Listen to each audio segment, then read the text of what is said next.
Bienvenue dans le débat sur France 24. Les dirigeants du monde entier sont à New York, aux Nations Unies. Les chefs d'État enchaînent les discours à la tribune de l'Assemblée générale annuelle. La guerre en Ukraine, la crise climatique ou encore l'insécurité alimentaire ont des conséquences mondiales, mais dans un monde de plus en plus fragmenté. Nous nous réunissons à un moment de grand péril pour le monde, a lancé Antonio Guterres, le secrétaire général de l'ONU. Joe Biden devrait s'exprimer demain, ainsi que Volodymyr Zelensky par vidéo. Emmanuel Macron dans la soirée. Les absents de cette grand-messe sont Vladimir Poutine et Xi Jinping. C'est Sergueï Lavrov, le chef de la diplomatie russe, qui fera le déplacement. Alors que peut faire l'ONU pour résoudre des conflits comme la guerre en Ukraine, alors que la Russie est un membre permanent du Conseil de sécurité? Que peut faire l'ONU pour faire respecter les droits de l'homme en Chine, alors que la Chine est un membre permanent des Nations Unies? Que peut faire l'ONU pour faire appliquer les accords sur le climat? Le multilatéralisme est-il encore considéré ou n'est-il plus qu'une utopie dans un monde fracturé? Eh bien, on va en débattre avec mes invités. J'ai le plaisir d'avoir à mes côtés Sédik Abba. Bonsoir. Bonsoir. Journaliste et écrivain, auteur de Mali Sahel, notre Afghanistan à nous. C'est à Impact Édition et c'est sorti donc en 2022. Merci d'être avec nous. En face de vous, Michel Duclos, bonsoir. Diplomate, conseiller spécial à l'Institut Montaigne. Votre dernier article, La guerre en Ukraine, comment la Russie a perdu l'Occident, est publié dans la revue Commentaires. Bienvenue à vous. Ensuite, Frédéric Joly est avec nous, porte-parole du CICR, Comité international de la Croix-Rouge. Bienvenue à vous également. Tout de suite, direction de New York, où on retrouve notre envoyé spécial Marc Perelman. Marc, bonsoir. Vous êtes devant l'immeuble des Nations Unies sur l'East River. C'est à peu près la 40e à New York, à Manhattan. Les discours ont démarré. Il y a eu Jair Bolsonaro, il y a eu Macky Sall. L'ONU sert-elle encore à quelque chose ?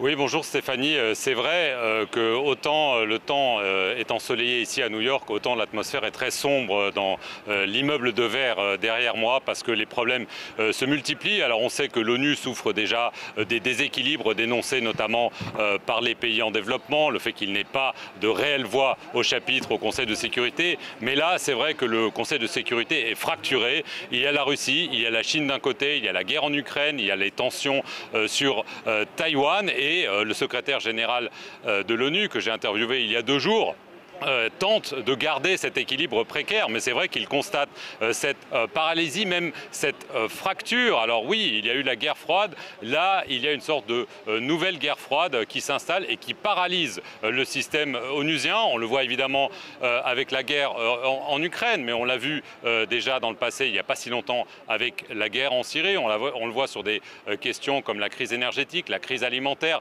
la crise climatique. L'ONU se contente d'être une tribune, comme ces jours-ci, où il y a des appels, oui, il faut coopérer, oui, le monde multilatéral est la seule solution aux problèmes de notre planète, mais c'est vrai que le système est paralysé et beaucoup pensent que peut-être de cette crise ukrainienne sortira une réelle volonté de réforme qui a jusqu'ici fait défaut. Merci Marc. Marc Perelman, donc en direct de New York. On va tout de suite écouter Macky Sall, le président sénégalais, qui s'est exprimé justement déjà à la tribune des Nations Unies. Il est temps de vaincre les réticences et de construire les narratifs qui persistent à confiner l'Afrique à la marge des cercles décisionnels. Il est temps de faire droit à la juste et légitime revendication africaine sur la réforme du Conseil de sécurité telle que reflétée dans le consensus d'Iselweni. Dans le même esprit, je rappelle notre demande d'octroi d'un siège à l'Union africaine au sein du G20 pour que l'Afrique puisse enfin se faire représenter là où se prennent les décisions qui engagent 1,4 milliard d'Africains. Sédik Abba, il est convaincant, là, Macky Sall, il est tout de même à cette tribune. Est-ce que ça sert encore à quelque chose, l'ONU ? Cette tribune déjà? Oui, je pense que la revendication est tout à fait légitime et elle est récurrente chez les Africains. La gouvernance mondiale telle qu'elle est conçue aujourd'hui est totalement inadaptée. C'est la gouvernance mondiale qui sort de la Seconde Guerre mondiale avec les vainqueurs qui ont chacun un siège au niveau du Conseil de sécurité. Elle n'est plus adaptée à notre contexte d'aujourd'hui. Il faut absolument qu'elle évolue. On a tenté à côté des stratégies pour corriger en créant le G20, en créant d'autres structures, mais elles sont totalement inadaptées et la revendication qui est portée par Macky Sall est celle de tout un continent qui vaut aujourd'hui 1,4 milliard de personnes qui pensent qu'il a le droit de participer aux décisions qui le concernent et qui concernent le reste du monde. Michel Duclos, du coup, elle est obsolète, cette ONU, ou juste impuissante? Moi, je dirais qu'elle est surtout paralysée par ce que vous appelez la fracturation, et donc surtout par la polarisation entre l'axe russe-Chine et les Occidentaux. Et en ce qui concerne l'Afrique et d'autres, je pense que leur rôle, c'est de s'unir pour réclamer que cette polarisation cesse de tout polariser. Mais vous l'avez vous-même indiqué, il faut se souvenir que pendant la guerre froide, c'était comme ça. Et qu'en réalité, la période pendant laquelle le Conseil de sécurité a travaillé de manière efficace a été brève. Ça a été les années 90, le début des années 2000. Mais à partir Après la chute du mur de Berlin, en fait, pour faire un peu simple. Voilà, où la Russie a joué le jeu. Et sur l'affaire irakienne, les Américains n'ont pas joué le jeu, puisqu'ils se sont affranchis de toute autorisation du Conseil de sécurité. Et à partir de l'affaire syrienne, les Russes se sont enfermés dans une attitude négative systématique par la pratique du veto. Donc c'est paralysie parce qu'il y a cette modalité quand même de fonctionnement qu'il y ait au Conseil de sécurité avec ses 5 membres permanents qui doivent décider de tout à l'unanimité. Absolument. Il y a ça en plus de la non-représentativité dont parle Macky Sall. Oui, mais bon, les institutions sont le produit de l'histoire. Vous avez raison. Si on a, en 1945, attribué aux membres permanents ce système de veto, c'est que dans la Société des Nations, qui avait précédé les Nations Unies, il n'y avait pas de veto, et donc les grandes puissances se sont retirées. Donc la condition pour que les grandes puissances, pensions-nous à l'époque, contribuent, jouent le jeu, c'est qu'il y ait cette sauvegarde. Alors après, peut-être que... Mais elles ne jouent pas le jeu. Oui, elles en ont... On en voit les limites aujourd'hui. Voilà, on en voit les limites aujourd'hui. Et bon, comme vous le savez, la France, je ne veux pas défendre la position française, je suis retraité, ça ne me dérange. Mais le fait est que la France, elle, avec le Royaume-Uni, reste partisane de l'élargissement du Conseil, y compris un siège africain. Je rappelle aussi que les Africains n'ont pas été capables de se mettre d'accord sur un membre permanent unique. Et donc, font une demande qui est plus difficile à accepter par les autres. Frédéric Joly, votre point de vue, vous qui êtes porte-parole du Comité international de la Croix-Rouge, on parle beaucoup des droits de l'homme. Alors effectivement, est-ce que l'ONU elle sort des rapports? Il y a eu un rapport sur les Ouïghours, il y a des rapports en Ukraine, en l'occurrence aujourd'hui, sur les exactions des Russes. Bon, le CICR est observateur aux Nations Unies. Le CICR est gardien du droit international humanitaire, des fameuses conventions de Genève qui protègent les victimes dans la guerre. Et que notre préoccupation principale, et ce depuis 160 ans, c'est qu'en attendant que le politique trouve des solutions au conflit armé et arrive à régler, eh bien qu'il y ait un espace humanitaire suffisant pour permettre, notamment au CICR, de pouvoir travailler, que ce soit en Ukraine ou que ce soit dans de nombreux conflits aujourd'hui en Afrique. Donc notre positionnement, il est en attendant que le politique règle les crises, il faut bien faire quelque chose, et ce quelque chose est beaucoup fait par les humanitaires. Donc ça veut dire que vous vous substituez à des institutions telles que l'ONU? Non, mais je pense que par défaut, on remplace beaucoup les États qui ont l'obligation de faire respecter en toutes circonstances le droit humanitaire qui protège les victimes dans la guerre, et comme ils le font peu, pas ou mal, eh bien dans de nombreuses situations, le CICR, par défaut, a ce rôle-là. Dans la plupart des conflits armés d'aujourd'hui, on peut en compter largement plus de 35. Alors bien sûr, la guerre en Ukraine est au centre des discussions au Conseil de sécurité. À New York, il devrait y avoir d'ailleurs une réunion au niveau des ministres des Affaires étrangères jeudi. Des référendums vont être organisés, c'est vraiment l'information de la journée, par les pro-russes à Louhansk, à Donetsk, à Kherson ou encore à Zaporijjia. On va faire un point en images pour en débattre ensuite. Un vote à main levée en petit comité. À l'unanimité, les membres de la Chambre civile de la région de Louhansk plaident pour l'instauration d'un référendum sur le rattachement de la région à la Russie.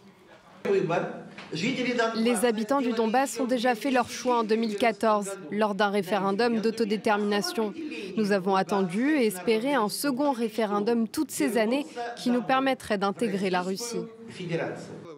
Quelques instants plus tard, les régions de Donetsk, de Kherson, de Zaporijia dans le sud leur ont emboîté le pas. Le scrutin a été fixé du 23 au 27 septembre prochain. L'issue de ces 4 référendums ne fait guère de doute. Ils interviennent alors que les troupes russes perdent du terrain et manquent d'hommes et d'armes. Moscou cherche ainsi à sécuriser ses conquêtes territoriales. Tout d'abord, c'est une tentative d'établir les frontières de ces territoires-là où se trouve la ligne de front. Deuxièmement, cela donnera à la Russie la possibilité de présenter les tentatives ukrainiennes de reprendre ces régions comme une attaque directe de l'Ukraine contre la Russie. Alors, la guerre sera déclarée et il pourrait mener une mobilisation forcée. La tenue de tels scrutins n'aurait aucune légitimité démocratique. Les autorités pro-russes veulent calquer ces référendums sur celui de 2014 qui a permis à la Russie d'annexer la péninsule ukrainienne de Crimée. Un vote qui n'a pas été reconnu par la communauté internationale. Sadi Kaba, on voit bien que c'est une riposte, bien sûr, de Vladimir Poutine, des Russes. L'Ukraine mérite un soutien international plus large, c'est ce qu'a dit Ban Ki-moon dans une interview du Monde qui est parue aujourd'hui. Est-ce qu'on a l'impression tout de même qu'il y a une sorte de rupture, de conflit nord-sud justement dans ce soutien aux Ukrainiens? On a vu que Macky Sall n'avait pas vraiment soutenu au départ les Ukrainiens, il a un peu changé d'avis. Sur cette question ukrainienne, la première ministre des Barbades a dit que les conflits dans le Tigré ou en Syrie, on n'en parlait pas suffisamment alors qu'on ne parlait que de l'Ukraine. Est-ce qu'il y a une sorte de front anti-Occident ? Je ne pense pas qu'on puisse dire qu'il y a un front anti-Occident, mais il y a une volonté de la part des États, y compris de beaucoup d'États africains, de ne pas avoir un alignement mécanique sur la position occidentale. D'être, tout en condamnant l'entorse au droit international, qui est l'invasion d'un pays, l'Ukraine, par la Russie, mais de garder des canaux, y compris des canaux de communication avec Poutine.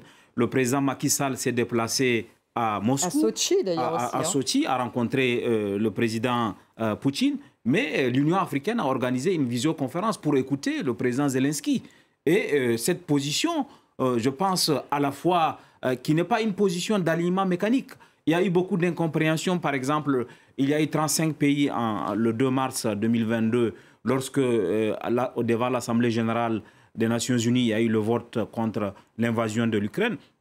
35 pays africains seulement ont pris part au vote, et sur les 35 pays, ce qui montre bien tout de même la différence. Oui, il y a une volonté, et je pense que c'est tout à fait légitime de ne pas avoir une position totalement mécanique, de s'aligner automatiquement sur la position de l'Union européenne. Les pays africains ont, je pense, de façon légitime, la possibilité de dire sur telle position, on n'est pas d'accord. Par exemple, sur la question des sanctions, les pays africains contre la Russie, les pays africains n'ont pas un alignement mécanique sur l'Union européenne. Et je pense que ça fait partie justement de la volonté de ne pas avoir un monde unipolaire où c'est seulement l'Occident qui dicterait les choses qu'il faut faire. Et ça, vous pouvez le dire à l'ONU. Les pays africains, ils ont cette voix à l'Assemblée générale. Bien sûr, et je pense que c'est ça, on peut critiquer l'ONU, mais c'est le seul espace où, au niveau de l'Assemblée générale, le Cap-Vert a le même droit que les nations, que les États-Unis. Michel Duclos, elle est tenable, cette position ? Est-ce que vous voyez une sorte de rupture nord-sud ? Oui, alors, moi, là aussi, je vois ça en perspective. Le clivage nord-sud a existé depuis toujours, si je puis dire. J'avais l'impression, personnellement, qu'il avait été surmonté au moment de la COP21 à Paris, où là, tous les pays du monde, quelle que soit leur géographie, politique ou autre, s'étaient rendu compte qu'on était dans le même bateau. C'était en 2016, c'était un succès pour le coup de l'ONU. C'était en 2015. C'est ce qui s'est passé par la suite. Et là, on avait retrouvé une certaine unité de la planète autour d'objectifs évidents.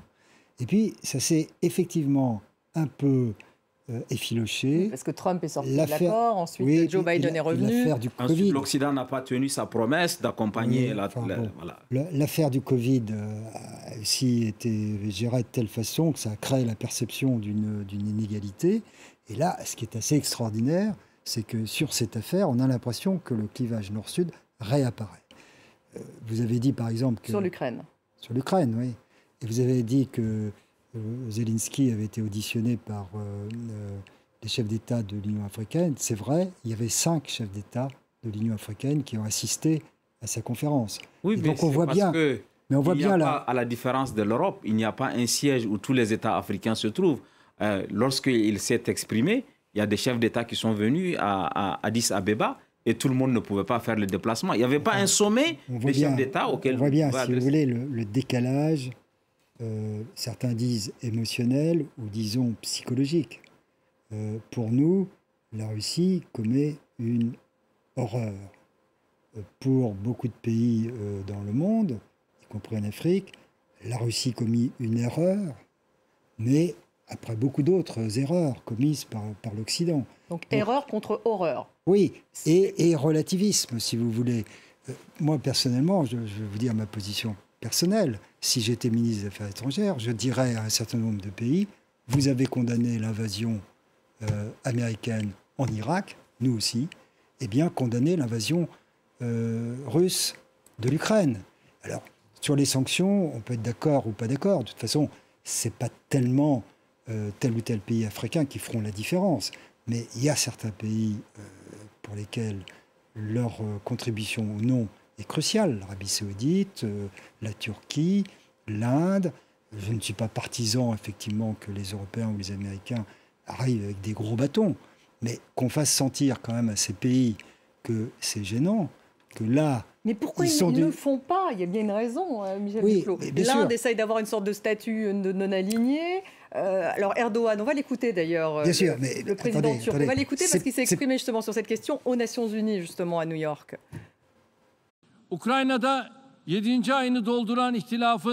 Le conflit en Ukraine dépasse le seuil des 7 mois. Et nous pensons que la guerre n'aura pas de vainqueur, mais qu'un processus de paix juste n'aura pas de perdant. C'est crucial, car nous insistons sur l'importance de la diplomatie pour trouver une solution via le dialogue, une bonne fois pour toutes. C'est pourquoi nous invitons les parties au forum de la diplomatie et nous appelons à ce qu'Istanbul devienne un interlocuteur pour un processus de réconciliation. Il essaye d'être un médiateur, par exemple, Erdogan. Bon. Mais pourquoi pas? Je suis aussi d'accord pour qu'il y ait des gens qui parlent à la Russie. C'est pas ça le problème. Le problème, c'est que fait là, Emmanuel Macron aussi, d'ailleurs, il le défend. Le problème, c'est que là, les Russes viennent de franchir un seuil quand même très important, puisqu'ils annexent une partie d'un pays voisin. Cette annexation d'un pays voisin va leur donner un prétexte pour dire qu'il y a une ligne rouge, donc s'ils continuent leur attaque sur notre territoire, tout est permis, y compris l'escalade la plus violente. Bon, si on veut que des pays cessent de se comporter de cette manière, il faut que la communauté internationale, dans son ensemble, condamne. C'est ça le point. Vous pouvez réagir justement. Est-ce que vous avez cette impression, vous qui êtes beaucoup sur le terrain, qu'il y a vraiment une sorte de clivage nord-sud qui s'est recréé dans le cadre de ce conflit en Ukraine? Et on va revenir sur le référendum, bien sûr. Peut-être c'est un peu difficile à commenter, mais on a brutalement redécouvert avec la crise en Ukraine que finalement le CICR depuis très longtemps travaillait beaucoup dans des conflits assez éloignés. Finalement les plus proches étaient, mais y compris dans le temps, c'était la guerre en Europe, en ex-Yougoslavie, mais sinon ça se passait en Afrique, en Asie, en Afghanistan, en Asie centrale, etc. Là brutalement, on s'est retrouvé confronté à effectivement un conflit majeur où tout l'arsenal du droit international humanitaire s'applique, qui nous permet de pouvoir discuter avec tous les belligérants, d'avoir accès aux prisonniers des deux côtés, d'essayer de pouvoir passer des lignes de front pour apporter de l'assistance. Ça, je crois qu'on l'a découvert et qu'on est longtemps resté finalement sur des conflits qui étaient beaucoup plus éloignés, y compris peut-être même de notre culture, et on est en train de brutalement découvrir quelque chose. Mais je voudrais aussi signaler que c'est la première fois... Peut-être qu'on voit un conflit avec une telle intensité médiatique, justifié de par son ampleur, mais aussi la profusion des médias sociaux. Et je crois que c'est véritablement une première en termes de cocktail et de gestion de l'information, y compris pour nous, pour que l'humanitaire soit accepté sur le terrain, pour que l'espace humanitaire soit respecté. On est obligé aussi à la fois de faire cette pédagogie vers les médias, bien sûr vers tous les interlocuteurs politiques avec lesquels on s'adresse au quotidien, mais aussi d'essayer de comprendre ce qui se passe à travers les réseaux sociaux. Et ça fait aussi partie finalement de l'espace humanitaire qu'il faut pouvoir conquérir pour pouvoir atteindre les victimes que nous sommes censés devoir assister et protéger. On va écouter Emmanuel Macron qui s'est exprimé justement sur ces fameux référendums qui vont être organisés dans ces différentes régions ukrainiennes, des référendums organisés par les pro-russes. Ceci n'a pas d'existence légale. Et donc il s'agit d'une provocation supplémentaire qui, à nos yeux, ne donnerait lieu à aucune conséquence sur la position qui est la nôtre. La Russie doit quitter le territoire ukrainien, les armées russes doivent quitter le territoire ukrainien, qui est un territoire souverain. Elle doit respecter les frontières qui sont internationalement reconnues. Et alors même qu'elle a organisé et qu'elle a créé des fuites massives de population, l'idée même d'organiser des référendums dans des régions qui ont subi la guerre, les bombardements, où les gens ont dû fuir, est la signature du cynisme. Sidi Kaba, la signature du cynisme. Donc là, effectivement, il faudrait condamner. Absolument. Non, il n'y a aucune hésitation. C'est tout à fait clair. On n'organise pas des référendums mascarades comme ça pour donner une sorte de légitimité juridique à une occupation. Sur ce plan, il n'y a pas de débat. Et la plupart des pays africains condamneraient sans hésiter cette forme de mascarade. Mais il y a d'autres aspects sur lesquels il peut y avoir des débats. Mais sur cette question très précise, il n'y a pas l'ombre d'un doute. C'est tout à fait condamnable. C'est une mascarade. C'est une politique de fait accomplie qu'on a vu d'ailleurs dans d'autres parties du monde, au Proche-Orient, où on occupe un territoire et on ne le rend plus. Non, ça, je pense que sur ce plan, il n'y a aucun débat. Est-ce que c'est un hasard, Michel Duclos, qu'effectivement cette annonce de référendum ait lieu aujourd'hui, donc premier jour de l'Assemblée générale annuelle à l'ONU, que Vladimir Poutine d'ailleurs n'est pas allé à New York alors qu'il utilise parfois cette tribune? Très rarement. Ce n'est pas un hasard. Non. C'est quoi, une riposte de Poutine, finalement, qui ne se fait pas à New York, mais qui se fait là, en ce moment, à travers ces référendums? Non, c'est plutôt une marque de mépris. Il est allé très rarement à New York. Je me demande si la dernière fois, c'était pas en 2015. Il faudra retrouver, mais c'est pas... Il a déjà fait, en tout cas. Oui, il lui est arrivé d'y aller, mais encore une fois, c'est pas ses habitudes. Et là, c'est clair que depuis un certain nombre d'années, il a fait le choix délibéré d'organiser une contre-société à la société internationale. Et le dernier exemple, c'est cette réunion de Samarcande, de l'OCS. Et manifestement, il n'aime pas. Il veut déstabiliser ces institutions nées de la charte des Nations Unies. Justement, cette réunion où il y avait Vladimir Poutine, Xi Jinping, mais également le Premier ministre indien que vous citez donc à Samarcande, cette institution qui s'appelle d'ailleurs, me semble-t-il, l'organisme de Shanghai, est-ce qu'elle pourrait concurrencer l'ONU? Parce qu'est-ce qu'elle vise justement à concurrencer l'ONU? Non, elle vise à concurrencer le G20 ou le G7. Et puisque vous appréciez leur vue commentaire, j'avais publié justement en 2015 un article sur les puissances émergentes et la politique mondiale. Et à l'époque, j'étais très frappé de ce regroupement qu'avaient créé ou suscité les Russes, qui s'appelait les BRICS, qui était un moyen très astucieux pour eux, en se mêlant aux Indiens, aux Chinois, aux Africains du Sud et aux Brésiliens, de se refaire une virginité. Et là, les BRICS ont atteint un peu leurs limites. Et on a l'impression qu'avec l'OCS, ils créent quelque chose, les mêmes membres créent quelque chose d'un peu différent, dans le même esprit. Simplement, cette fois, c'est évidemment les Chinois qui ont pris le bâton du leadership. C'est ça peut-être la différence. Justement, Frédéric Joly, vous qui êtes justement au CICR, est-ce qu'on peut dire tout de même que l'ONU gagne à être connue sur, je dirais, les procès, par exemple, ou est-ce que le tribunal international de l'ONU est trop contesté, par exemple, par les pays du Sud? Parce que là, en ce moment, il y a des procédures, évidemment, on parlait d'Izium, mais il y a également eu des exactions à Boutcha, pardon, et donc il y a des procédures judiciaires en cours. Est-ce qu'on peut dire que là, l'ONU pourrait être efficace? Écoutez, c'est surtout à l'ONU de répondre à cette question. Force est quand même de constater que le système international sur la justice internationale est pas très bien encore organisé. On voit bien que la Cour pénale, même si depuis 1998, ça a été une immense avancée, mais il y a aussi, par exemple, beaucoup d'États qui ne sont pas membres, et parmi les plus puissants, qui ne sont toujours pas partis au statut de la Cour pénale internationale. Et donc, déjà, ce déséquilibre pose incontestablement un problème sur l'équité finalement, ou sur, comment dirais-je, la dissuasion que pourrait apporter cette justice-là. Oui, mais on peut se dire que Vladimir Poutine pourra un jour justement devoir répondre de ses crimes grâce à un tribunal international de ce type. Il faut espérer que la justice internationale s'améliore, s'enrichisse et puisse punir tous ceux qui sont soupçonnés d'avoir commis des crimes. Mais malheureusement, on voit que les exemples donnés, particulièrement avec la CPI, la Cour pénale internationale, vers laquelle il y avait énormément d'espoir, eh bien on voit bien qu'elle atteint malheureusement ses limites. Et pour autant, il faut continuer à encourager qu'il puisse y avoir des moyens, des instruments de dissuasion pour prévenir aussi les crimes de guerre. Le CICR travaille dans plus de 35 conflits armés actifs.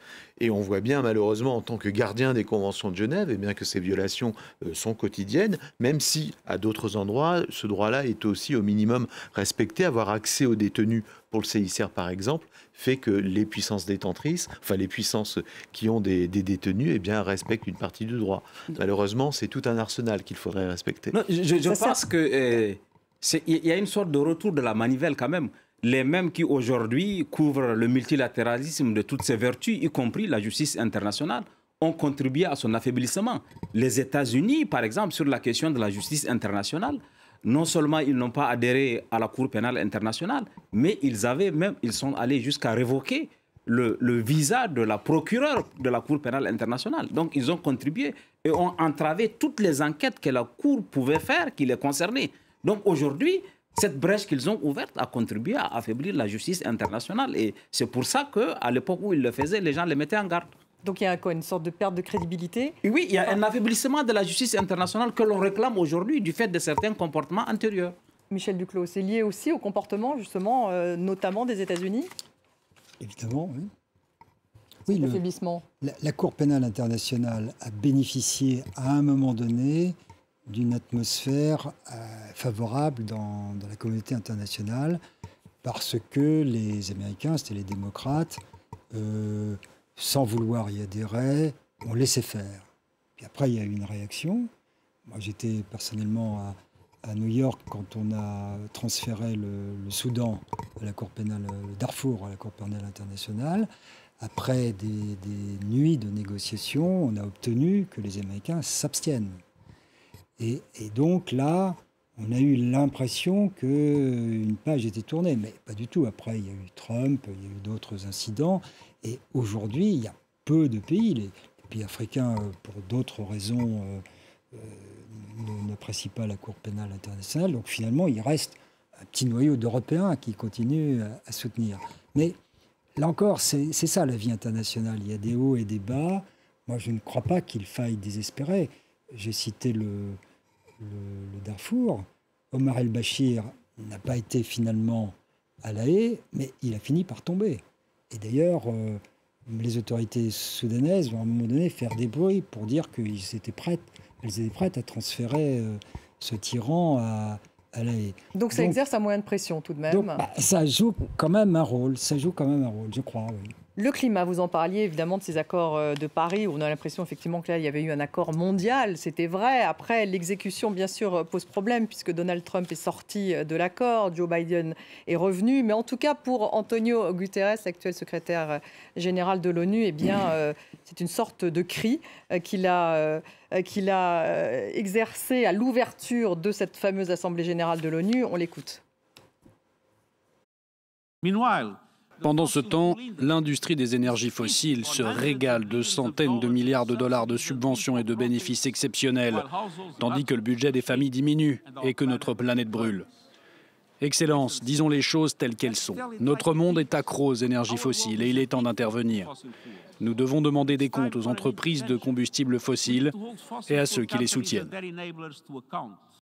Joly, là, il a lancé un pavé dans la mare, il faut le dire, puisque cette idée de taxer justement les énergies fossiles, là, Antonio Guterres y est totalement favorable. Il a beaucoup parlé du climat, bien sûr. Il y a un certain nombre de rapports qui sont sortis très alarmistes, donc ça fait partie vraiment de cette semaine de l'Assemblée générale de l'ONU. Et là, l'ONU pourrait continuer à jouer un rôle.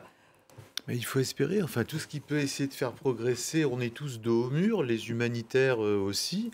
Le CICR intervient que dans les contextes de guerre. Vous avez des guerres maintenant qui ne finissent plus, qui ont des décennies. Vous avez toute la problématique du changement climatique. Des réfugiés aussi climatiques. Des réfugiés climatiques. Donc tout ça vient se surajouter. Donc conflit armé plus changement climatique et un système international économique aussi qui fonctionne de telle façon que ça ne va pas non plus aider déjà des gens qui ont la double peine du conflit armé sur leur territoire et du changement climatique. Donc on est tous dos au mur et il faut trouver des solutions, les humanitaires comme les autres, mais les solutions politiques, vous avez raison de le souligner, vont être trouvées par les États à travers des enceintes, on ne peut que l'espérer, des Nations Unies. Et le Sahel est très emblématique de ce qui vient d'être décrit.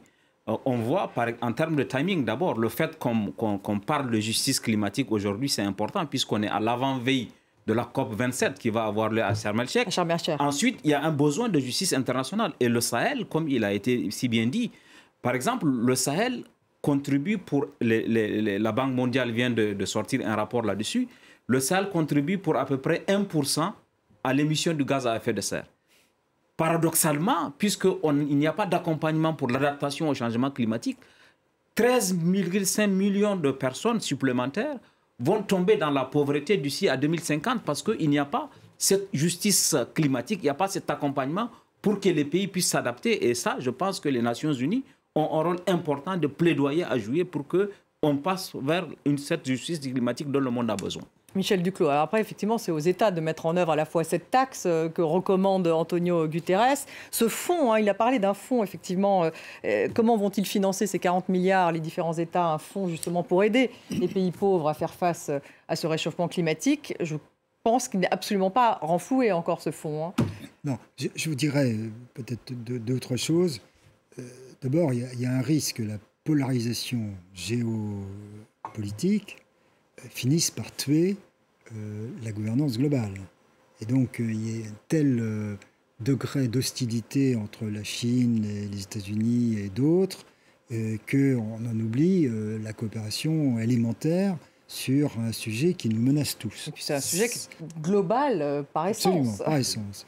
Ensuite, sur le clivage nord-sud, moi, je suis dans la tradition française, donc je trouve que c'est un sujet très important et notre intérêt, c'est que ce clivage ne s'élargisse pas. Au contraire, là, je vois un risque d'impérialisme normatif, y compris de la part de l'Europe. Il faut effectivement prévoir des moyens pour adapter et pas seulement... faire des plans sur la comète, mais adapté à quelque chose qui, de toute façon, est en train d'arriver. Ça, c'est certain, comme effectivement dans le cas du Sahel. Mais il faut aussi qu'on fasse attention, nous, qu'au nom d'un combat, par ailleurs, légitime, on ne décrète pas des règles qu'on va imposer à d'autres. Par exemple, la taxe aux frontières. Par exemple, dire aux Sénégalais, il ne faut pas... exploiter le gaz naturel, parce que le gaz naturel, c'est le mauvais pour le crime humain. Parce qu'à ce moment-là, ces pays qui sont convaincus, à juste titre, que nous avons été pendant des décennies les plus grands pollueurs, c'est nous qui avons compromis la planète, maintenant on arrive et on va les empêcher de se développer au nom de la lutte contre le changement climatique. Oui, mais la Chine utilise ce discours aussi pour dire que... La Chine est dans la mauvaise foi absolue, bien sûr, et en même temps, il faut qu'on a toujours cet espoir que sur ce terrain-là, on pourra quand même collaborer avec elle, bien sûr. On a besoin d'elle, on a besoin de la Chine et de l'Inde avant tout. Mais dans cette lutte commune, il ne faut pas qu'on perde l'Afrique ou d'autres, parce qu'on veut être les mieux-disants en matière climatique. Donc voilà, sur un plan... pardon, je m'en tiens à des considérations politiques, mais c'est mon créneau. Voilà un peu les contraintes qui, à mon avis, s'imposent à nous. Mais là, Antonio Guterres parle de taxer justement les pays riches, enfin les énergies fossiles des pays riches. Il s'adresse aux pays riches. Je pense que c'est une idée à explorer, parce que ce qui s'est passé à Paris, ici, lors de la COP21, c'est qu'il était acquis que, y compris ce que vous venez de dire, que les pays africains renoncent par exemple, à l'exploitation de l'énergie fossile, mais en contrepartie, on leur verse des sommes importantes pour accompagner cette transformation. Or, il s'est retrouvé que c'était un marché de dupes, puisque en contrepartie, l'argent n'a pas été versé et les gens, comme par exemple quand il y a eu la Covid, Les gens ont préféré les urgences nationales, les urgences plutôt que de verser ce fonds-là. Peut-être qu'avec cette idée de Guterres, on pourrait alimenter ce fonds et amener l'Occident à tenir la promesse, par exemple, de 100 milliards de dollars par an pour accompagner justement le renoncement à l'Afrique à une partie de son développement. C'est de ça qu'il s'agit. En renonçant à certaines énergies fossiles, l'Afrique retarde son développement et en contrepartie, ce qui lui a été promis n'a pas été versé. Oui. Moi, je ne connais pas je ne peux pas comme ça me prononcer sur les modalités, mais je suis convaincu effectivement qu'il faut qu'il y ait un contrat, un nouveau contrat, si celui qui a été décidé ne marche pas, un nouveau contrat entre, disons, donc un nouvel accord de Paris ou une sorte d'accord de Paris bis une mise en œuvre de l'accord de Paris. Parce qu'il y en a eu des COP depuis. L'Occident, je ne sais pas si ça existe, mais en tous les cas entre l'Europe ou quelques grands pays et l'Afrique. Ça me paraît effectivement un axe majeur. Donc sans la Chine.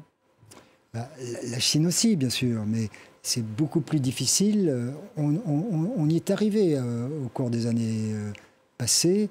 Il ne faut pas qu'en tous les cas, le fait que la Chine n'y soit pas soit un prétexte pour ne rien faire. C'est ça mon point. Il vaut mieux que la Chine y soit, bien sûr.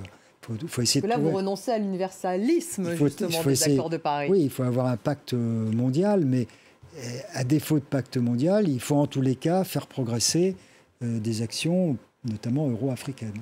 Donc des actions plus régionales. Frédéric Joly, ça vous semblerait peut-être être une solution? J'imagine que sur le terrain, vous voyez toutes ces frontières revenir, ces conflits, ce nationalisme, ce populisme nationaliste, d'ailleurs, dont parle Ban Ki-moon, l'ancien secrétaire général de l'ONU dans le monde aujourd'hui. Ce qu'on voit, c'est avant tout des victimes. Ça, c'est le quotidien du CICR, qu'il n'y a pas un conflit qui ressemble à un autre, mais qu'en revanche, il y a des facteurs qui viennent aggraver des situations qui étaient déjà très graves, et que la véritable problématique, c'est de voir que les guerres continuent comme on les a toujours connues, mais qu'aujourd'hui, par rapport au réchauffement climatique, quand on voit la crise alimentaire, par exemple au Sahel, dans la Corne de l'Afrique, je ne vais pas faire un discours doloriste parce qu'heureusement, il y a plein de choses aussi qui vont bien en Afrique, mais sur certains endroits, eh bien, on voit que c'est vraiment pas l'humanitaire tout seul qui réussira à sauver les populations. Et avec un doublement, par exemple, des enfants malnutris en Somalie, ça a doublé cette année. La période de soudure des récoltes n'a pas été bonne. Il y a probablement aussi à venir un impact du conflit en Ukraine sur l'arrivée des engrais ou l'arrivée de céréales, parce qu'il y a une grosse dépendance. Ces problèmes-là devront être réglés par les humanitaires au présent, mais avec leurs pauvres moyens. Mais il faut véritablement des décisions urgentes politiques qui visent à ce qu'on évite le suraccident, c'est-à-dire la catastrophe dans des situations qui étaient déjà catastrophiques. Sidi Kaba, donc peut-être des accords plus régionaux, c'est ce que suggère Michel Duclos. Oui, je pense qu'il faut avancer. Entre l'Europe et l'Afrique, par exemple. Si on ne peut pas avancer globalement, il faut avancer avec ceux qui ont la volonté. Et de ce point de vue, il faut dire les choses telles qu'elles sont. L'Union européenne, la Commission de l'Union européenne a fait des propositions. Madame s'est rendue au Sénégal, elle a rencontré le président Macky Sall. Il y a des choses qui commencent à bouger entre l'Europe et l'Afrique. L'enjeu, c'est que l'Afrique, qui est la région la moins polluante, avec moins de 4% d'émissions de gaz à effet de serre, puisse avoir les ressources qui lui ont été promises pour accompagner son adaptation. Et sur ce plan, il manque de volonté. À Rotterdam, le 5 septembre, il y a eu une réunion sur l'adaptation de l'Afrique. Il n'y a eu aucun chef d'État européen. Il n'y avait que le Premier ministre néerlandais. Et ça, ce n'est pas un bon signal. Pas un bon signal. Alors, manifestement, les États-Unis devraient annoncer un partenariat censé renforcer la coopération avec les pays riverains de l'océan Atlantique. C'est ce qu'on a appris, en tout cas, auprès d'un responsable du département d'État. Ça se passe à New York. Une dizaine de pays pourraient participer à cette initiative, dont l'Angola, le Brésil, le Ghana, le Portugal et le Sénégal. Là aussi, on voit qu'il y a une régionalisation, finalement, de ces accords. C'est ce que vont proposer les États-Unis. Michel Duclos. Donc, on sort de l'universalisme de l'ONU. Oui, mais il ne faut pas avoir de tabou de l'universalisme. Il y a toujours eu, à toute époque, des Nations Unies, un rôle important pour les organisations régionales ou pour des formats infra-régionaux. Donc, personnellement, ça ne me choque pas. Non, ce qui est frappant, c'est que on a dit que l'Ukraine risquait d'aggraver le clivage nord-sud, bizarrement, parce que normalement, il ne devrait pas y avoir de rapport. Inversement, on a vu les États-Unis redécouvrir l'Afrique. Et il y a eu cette visite de Blinken. Alors, manifestement, c'était on voit qu'il n'est pas familier du terrain, donc ici ou là, il a commis des erreurs, etc. Mais cette administration américaine a quand même compris qu'il se passait quelque chose, que l'Afrique est appelée à jouer un rôle important dans les équilibres du monde et qu'il faut s'en occuper, quoi. Oui, c'est tout à fait exact. Il y a eu un flottement pendant la période de Donald Trump. Il y a eu une distanciation entre l'Afrique et les États-Unis, y compris au Sahel, où Donald Trump a menacé de retirer l'ensemble des forces américaines qui étaient là. Là, avec l'arrivée de Biden, on sent qu'il y a un retour de l'Afrique et c'est tant mieux pour la coopération internationale. Donc en conclusion, finalement, cette ONU, elle sert à quelque chose ou pas, Michel Duclos, si on doit conclure? Parce qu'on a vu qu'effectivement, entre la guerre en Ukraine, la régionalisation des différents accords, multiplication des conflits, les réfugiés climatiques, franchement, est-ce que c'est ce fameux machin, comme le qualifiait le général de Gaulle il y a très longtemps? Non, si vous voulez, quand on critique les Nations Unies, on se focalise sur le Conseil de sécurité. Mais les Nations Unies, ce n'est pas que le Conseil de sécurité. C'est de multiples agences, de multiples enceintes. Trop d'agences, trop d'enceintes. Non, mais non. Regardez, par exemple. Trop bureaucratique. Regarde à ne pas jeter le bébé avec l'eau. Voilà. L'ONU sert à quelque chose encore. Regardez l'Ukraine, l'accord sur le blé. Certes, la Turquie a servi d'intermédiaire, mais c'est quand même l'ONU qui a permis l'accord. Ce qui se passe avec les centrales nucléaires, Zaporijjia, c'est l'AIEA. Donc, il ne faut pas dire que... L'Agence internationale de l'énergie atomique. Il faut pas dire que les Nations Unies, en tant que telles, sont inutiles, ne font rien. C'est tout simplement faux. Simplement, ce que font les différents organes des Nations Unies n'est pas toujours extrêmement visible, parce qu'on se polarise sur ce qui ne marche pas, qui est le Conseil de sécurité. Elle ne règle pas les conflits, l'ONU, en tout cas. Oui, elle a des problèmes pour régler le conflit. Je pense que ce sont tendons d'Achille, les conflits. Quand on voit... parce que là, facilement, les pays acteurs brandissent le droit de veto et ça retarde les choses. Mais sur les questions de développement, sur les questions socio-économiques... Dans les conflits, on rejoint la polarisation géopolitique. J'observe quand même qu'au Yémen, il y a eu un accord dû au représentant spécial du secrétaire général des Nations Unies. Frédéric Joly, ça sert à quelque chose, l'ONU ?